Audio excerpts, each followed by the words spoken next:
So, look, if you asked me before this game was played if Josh Allen was winning the MVP, I would have said absolutely. And then they played the game, and now I don't know.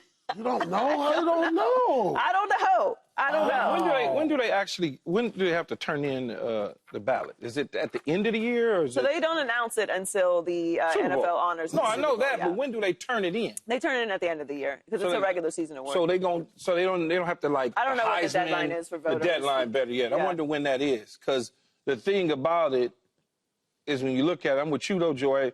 Before then, I'm like, they're gonna give it to Josh, man. Josh got some cupcakes at the end. He gonna do what he need to do. Right, but you don't feel like Josh. You feel Josh has had an MVP level season. Yes, he has. But that dude behind you has had one too. Yeah. In the games that he's had him in, our eyeballs are watching those games more. Christmas Day. I know Paul and LeBron James think different, but Christmas Day, we all paying attention to Lamar and what was going on. Yeah, plus, the next week, think about it. Plus, next week, it's the division clincher. So he's going to go out there and probably show out again. Because they won that game against versus playing against the Jets and the Patriots, or the Patriots and the Jets. Like, come on. It's just going to be different. So you think he will win his third MVP? The numbers tell me he will. Says that he will, and the momentum seems to be shifted toward him based on Christmas. Like, we're having a conversation because that's fresh in our mind. Just what we just saw yesterday. Oh, yeah. No, I agree. Right? I mean, before the game was played, I would have said it was Josh Allen. And he's doing video game type stuff where we go, wow, man, you see that? How fast is he? Is he faster than Mike Vick? Or like, we really having these type of conversations. We're not really necessarily having a conversation about Josh Allen like that right now. There's no more need to have conversations about Josh. He's the MVP. I love what Lamar's done, guys. But look, let's be real here. How many losses do the Kansas City Chiefs have? 1. And who was that to? Josh Allen and the Bills? True. The Detroit Lions got 2 losses? Oh, Josh accounted for one of those 2. I don't even think it's close. I think he's making a case at this point. But you know his numbers are better. I get the numbers. His numbers are better. His numbers are crushing everybody's numbers this year. But listen, when you talk about the moment, and when I saw Josh Allen do in prime time moments, it was almost like watching Jordan again. Like, seriously, when he took that last drive versus Kansas City and just bulldozed for the game-winning touchdown, they was already leading, but it kind of sealed that win. And when he came into L.A. and had a shootout, it wasn't really his fault. They put up 42 points. It was just, like, incredible to see that. Did he win? No, they lost that game. They lost that game. But the numbers, he still. Did he win again? Then I see him go for. Then I see him diving for touchdowns for the win. Like, I mean, it's just incredible. 3 touchdown passes, 3 touchdown runs, and he was doing this stuff like.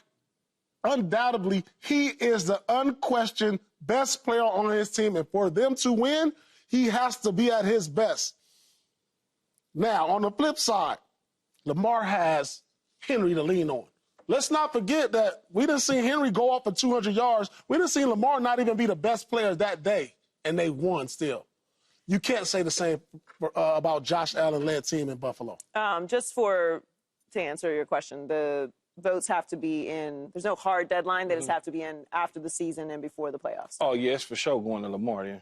So here's the thing. I think it is. I don't think it's a for sure anything. Wow. I don't think it's a for sure Josh Allen, even though everything that you said is true. Mm-hmm. I don't think it's a for sure. I can make the same case for if we was up here trying to make cases for does team success have anything Lamar to do with and this? Josh and all that. For sure. But I can point to Josh losing to Houston. I could do that. And I could talk about Lamar throwing 5 touchdowns and 4 touchdowns. Yeah, and then, I mean, Josh has had a game where he ran for a touchdown, caught a touchdown, and threw for a touchdown. He's had a game where he's had 3 passing touchdowns and 3 rushing touchdowns. Multiple.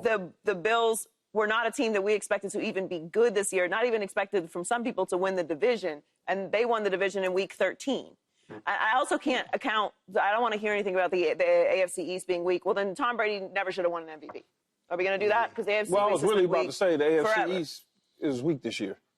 It's always weak. No, it was going to be better, but Tua got hurt. And so it was once again not a good division. Once again. So, and then Aaron Rodgers just. yeah. But the point is, like, you play in the division that you play. They locked it up in week 13. They will have the second seed in the playoffs in the AFC. They've given Patrick Mahomes his only loss this year. There's plenty to say about Josh Allen. But I am also with you that Lamar Jackson has had an MVP level season. Yeah. So it's not going to be a robbery either way, is what I'm saying. If Josh Allen wins the MVP, he deserves to win the MVP this year. If they give it to Lamar Jackson, he's had an MVP level season. He has been spectacular this year, and they are also one of the best teams in the league. They are going to win their division as well. The next time they play the Cleveland Browns, they're going to beat them and win the division, which has also been tremendous because the Steelers have had a stranglehold on the division all season. I will say if Saquon Barkley breaks Eric Dickerson's record, I'm going to say that he should be the MVP. Ooh. Now, people are going to disagree with me, of course. But if he does that, Saquon Barkley should be the league MVP. Can they give out, has there ever been a co-MVP? Yes. Yes. Steve McNair and Peyton Manning, I believe. If I'm wrong, somebody. But that's tough because Lamar's having the year he's having and Saquon doing what he's doing. And it's hard. It's hard to figure out, like, what determines the end factor for it because they all have team success. They all got the numbers. I will say the Bills are nowhere near where they are without Josh Allen. I don't know that the Ravens are. The Ravens are also nowhere near where they are without Lamar Jackson, but they have a better roster than the Bills do. And like, let's not ignore Derrick Henry being there as well. And when we think that Saquon is obviously someone who should be in the MVP conversation, I think he should win it if he breaks Eric Dickerson's record. They have very, very close numbers. Yeah, I mean, the numbers are good. They always going to mean something. But, like, for me, it's about signature moments. Like, think about this. Like, give me a signature moment from Lamar this year.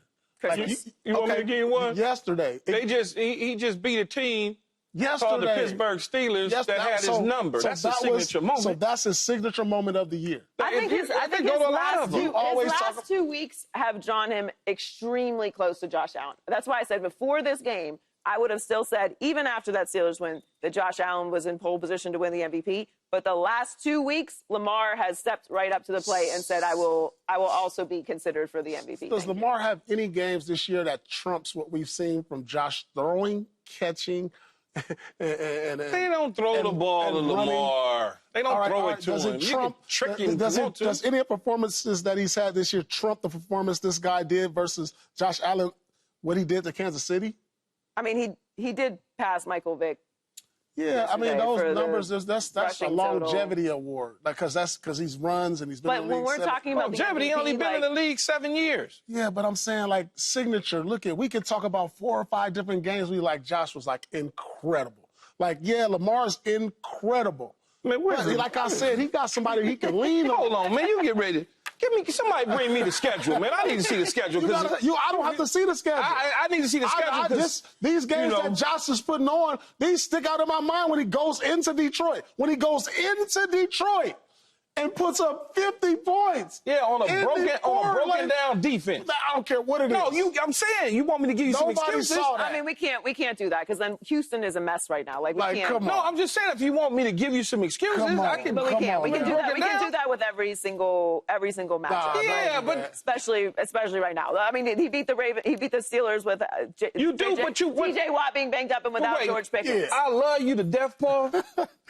Man, but you do know that the Bills played Baltimore. And you know what happened? This year? Yeah, this year. Yeah, this year. Okay. Next year happens in a couple days. Okay, but I also know that the Baltimore it was 30-10. Okay.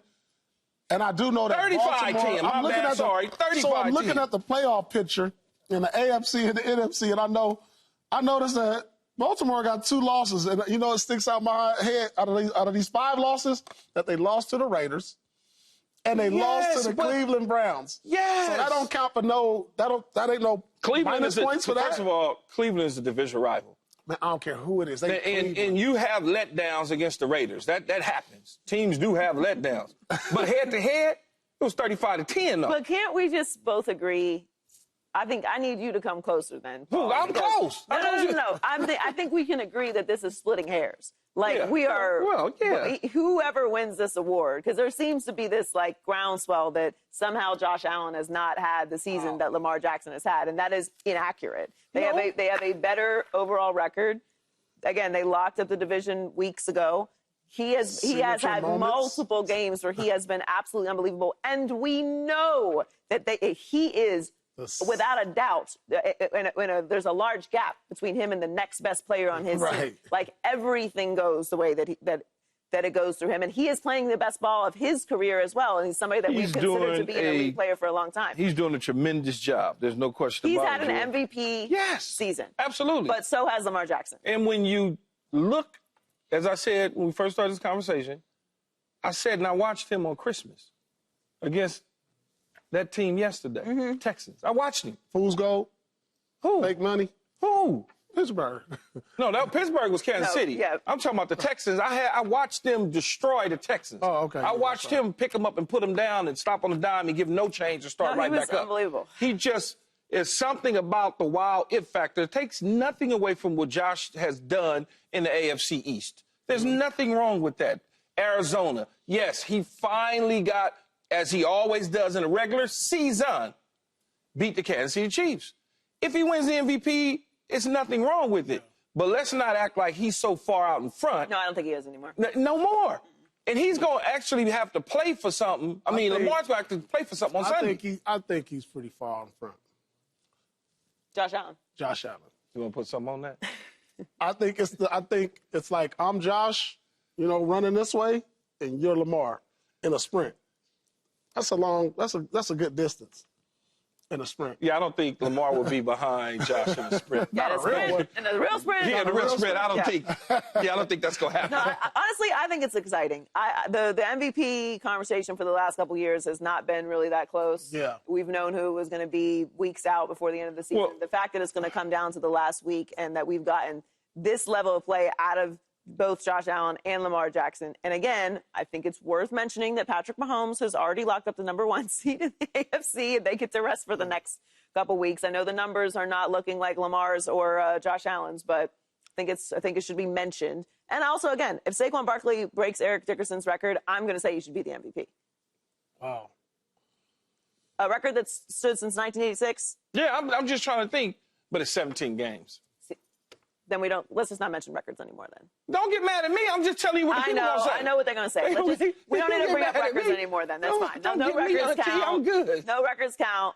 On the losing side of that game, though, let's talk about that really quickly. CJ Stroud struggled, going 17 of 31 for 185 yards and a pick. The second-year quarterback's passing yards and touchdowns are compared to his rookie year, and his interceptions and sacks are both higher. After the game yesterday, he talked about his performance. That was a tough game, but is CJ Stroud having a sophomore slump, Key? I hope when he said whole career, he's talking about since high school or something, because he only been here for like a year. So, no, he's not. 2 years, yeah. 2 years. But no, not at all. It's not a sophomore slump. He's in the playoffs. Mm-hmm. They won about the same amount of games. They won the division again. You look at it. He was playing part of the season without Diggs, part of the season without Nico Collins, and he just lost Tank Dell. I mean, it's just we expect for him to do the same exact thing that he did a year ago, and it doesn't happen like that. Okay, he got off to such a fast start that we just assumed it was just going to keep rolling over year after year after year after year. Well, they won the division. Right. Hey, let's start there. Now, could it possibly be a sophomore slump? He gets to play at home again in the playoffs. He gets a home game again in the playoffs. I don't care what his numbers look like. They still are in the playoffs and won the division. Yeah, it's hard for me to really put a finger on it because, like, as a player, you expect progression. After what we saw from him last year, it was a moment probably like in week 9 or 10 of last year, he was in MVP talks. And he had a great year, but I think a lot of the things that he's going through now has to do with the injuries to his wide receiver core. The line hasn't really held up for him this year, and he's like he said, he won the division. He'll have him back in the playoffs. So maybe a small slump, but I really like when I saw when I saw him losing Dale last week, I saw it kind of deflate. It looked deflating. Mm-hmm. You know, they put the camera on him and you can see it in his face, how bad he felt. It looks like it can be deflating when you lose two of your top players. You know, that's deflating. I played on teams like the second year after we won, we lost KG for the season. And it's just like, it's so deflating as a player. And that's what I saw over his face. So hopefully he can find some oomph back in his game in the playoffs and maybe get another playoff win. You think about the slump side of things, 96 in 2023, 97 thus far. Mm-hmm. He was completing 63% a year ago. He's completing 62%. That's the same. 62%, 63%. Yeah, I mean, the numbers are the same. His passing touchdowns are down. His interceptions are up significantly. And obviously he's been sacked a lot more. Yeah. That's about really where things are. Are we saying he's being sacked as much because he's holding on to the ball more, or is it because his receivers aren't there and the ones that's out there at the time, he couldn't get rid of the football because they were not on the same page, so he might have been holding it a little bit longer, therefore creating the sacks. Or, as I like to do, cut those interceptions in half. We cut them right now. If he cut him in half, then he is essentially the same as last year. He would have had 6 interceptions. Yeah, it's the same. To his 5 last year. Can you cut those interceptions in half when you go in to negotiate the contract and say, look, I got 7 interceptions, but it's really 3. Well, you can do it. If you know how to tee it up, I can walk in there and say that because I'll bring the film with me and show him. See, that was not my fault. It had nothing to do with me. That was a tip. I don't think he's in the slump. I think they've dealt with catastrophic injuries to their wide receiver core. They had big expectations this year. This is a team we were talking about potentially going to the AFC Championship game at the Super Bowl. So I think based off expectations, maybe it's a bit of a slump, but they're in the same space that they were last year. They won the division. Yeah, his numbers are a little skewed from year to year, but you have to add the nuance of what's happened this year to it. You can't just look at the numbers. Like, tell the story of why those numbers are the way that they are. So, they come back healthy next year with a full squad. I think they'll look different. And listen, the season is not over. They're in the playoffs, and you're in the dance. You never know what's going to happen. You never know what can happen. Subscribe here to get the latest from Speak, and go watch a few segments from our other shows on FS1.